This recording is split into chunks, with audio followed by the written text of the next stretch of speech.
지난 6월에 진행된 WWDC에서 iPadOS 16에 새롭게 추가된 기능 중 아이패드 사용자들의 영원한 염원이었던 멀티태스킹 사용성 향상 기능인 스테이지 매니저가 공개되었습니다.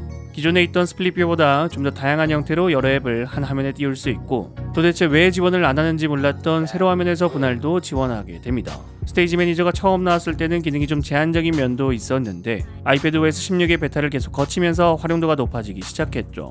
iOS 16은 정식 배포가 되었지만 iPadOS 16은 10월 애플 이벤트에서 신형 아이패드가 공개된 이후에 배포될 예정이라 계속해서 조금씩 좋아지는 모습에 정식 버전에 대한 기대감이 커지는데, 단 한 가지 큰 문제점이 존재합니다. 스테이지 매니저 자체는 사용자에게 좋은 경험을 제공하지만 이 기능을 경험할 수 있는 사용자가 굉장히 제한적입니다. 스테이지 매니저는 M1 칩 이상이 탑재된 아이패드, 즉 12.9인치 아이패드 프로 5세대와 11인치 아이패드 프로 3세대, 그리고 아이패드 에어 5세대만 지원을 했습니다. 스테이지 매니저를 사용하기 위해서는 최신 아이패드를 사용해야 한다는 겁니다. M1 칩이 이전 A12X나 A12Z에 비해서 굉장히 뛰어난 성능인 것은 맞지만, 그렇다 하더라도 A12X와 A12Z도 아직까지 뒤처지지 않는 성능을 지닌 AP이기 때문에 스테이지 매니저를 구동 못할 정도는 절대 아니란 말이죠. 아이패드 프로 4세대 출시 당시 애플은 아이패드가 새로운 컴퓨터의 유형이라 주장하며 당신의 다음 컴퓨터는 컴퓨터가 아니다 라는 캐치프레이즈를 사용했는데, 스테이지 매니저는 아이패드의 기능 중에서 가장 컴퓨터에 가까운 기능인데 정작 컴퓨터라고 홍보한 물건에서는 사용할 수 없다는 건 굉장한 실망감을 자아냈습니다. 그런데 스테이지 매니저에 대한 우리들의 우려와는 다르게 단순히 최적화를 하기에 시간이 모자랐던 걸까요? iPadOS의 새로운 베타에서 놀라운 소식이 전해졌습니다. M1 칩은 더 이상 스테이지 매니저를 사용하기 위한 필수 조건이 아닙니다.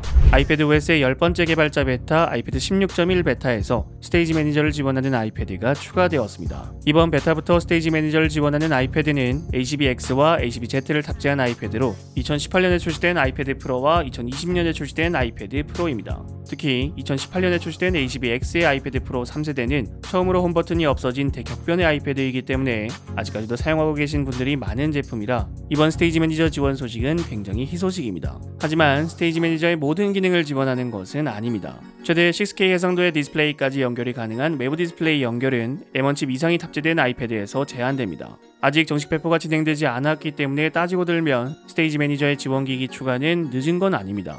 그래도 뭔가 늦었다는 느낌이 들죠. 스테이지 매니저가 아이패드 사용자에게 높은 만족도를 주긴 하지만 그냥 단순하게 여러 창을 띄우는 멀티태스킹이기 때문에 대단한 기술이라고 볼 수는 없습니다. 따라서 아이패드 프로에 제한하지 않고 더 많은 아이패드에서 지원할 필요가 있지 않을까. 애플 이벤트의 초대장이 아직 공개되지 않았기 때문에 언제 진행이 될지는 모르겠지만 아이폰과 비슷하게 진행을 한다면 많아도 일주일 정도 시간이 남았습니다. 그렇다는 것은 iPadOS 16의 정식 배포도 일주일 정도 시간이 남았다는 건데, 애플 이벤트가 진행되기 전에 혹은 출시된 이후라도 스테이지 매니저의 지원 기기가 더 추가되었으면 좋겠다는 생각이 드네요. 여러분들이 생각하시는 스테이지 매니저에 대해서 댓글을 남겨주시면 감사드리겠습니다. 시청해주셔서 감사합니다. 지금까지 알비였습니다.